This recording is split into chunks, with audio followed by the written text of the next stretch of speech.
अस्सलाम वालेकुम स्टूडेंट्स, इस क्लास में मैं आपको पढ़ाऊंगा HTML में पैराग्राफ क्या होता है और p टैग इसको हम रिप्रेजेंट करने के लिए यूज़ करते हैं। क्या हम h1 को या h को p टैग की जगह यूज़ कर सकते हैं और क्या हम किसी दूसरे टेक्स्ट को पैराग्राफ की जगह पे यूज़ क्यों नहीं कर सकते।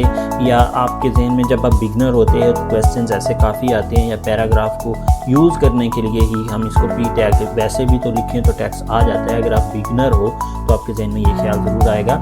पैराग्राफ को लिखा जाता है ताकि गूगल जब इंडेक्सिंग कर रही हो तो उसको पता चले कि ये एक पैराग्राफ है। चलें, इसमें कुछ ज़्यादा कुछ है नहीं। एक्चुअली मैं पैराग्राफ यहाँ पे एक आपके सामने लिख सकते हैं। इसके लिए आपके पास टैग जो यूज़ होता है वो p टैग है और इसके अंदर हम जो है वो जो डमी टेक्स्ट है वो हमने ऐड कर लिया लोरम इप्सम का और इसको किया सेव।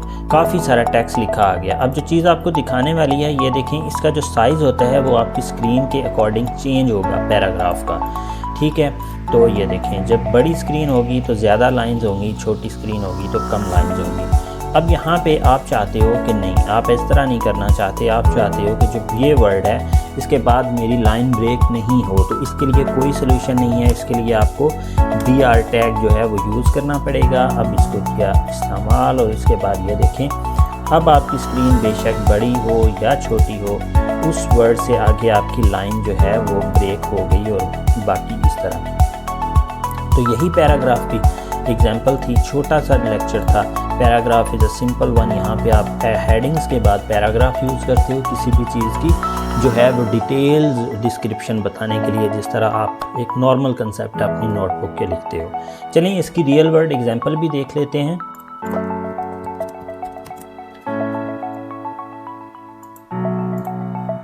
तो ये देखें, पिछली क्लास में हमने इसी वेबसाइट की एग्जांपल देखी थी हेडिंग की और अब हम इसके पैराग्राफ में आते हैं। तो ये देखें, ये इसने एक पैराग्राफ यूज़ किया हुआ है, ये इसने दूसरा पैराग्राफ यूज़ किया हुआ है और ये इसकी तीसरा पैराग्राफ यूज़ किया हुआ है। तो इसको हम देखते हैं कि क्या ये वाकई पैराग्राफ है। अगर हम इसको इंस्पेक्ट करते हैं तो ये देखें, ये सब कुछ इसने p टैग के अंदर लिखा हुआ है। ये देखें, तो इसमें रियल वर्ल्ड एग्जाम्पल भी आपने देख ली। उम्मीद करता हूँ कि ये एक छोटा सा कंसेप्ट आपको समझ आया होगा।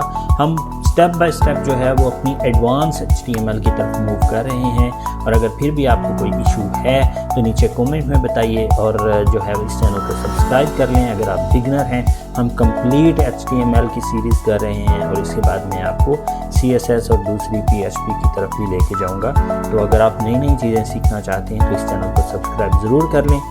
तब तक अपना बहुत सारा ख्याल रखिएगा। अल्लाह हाफिज़।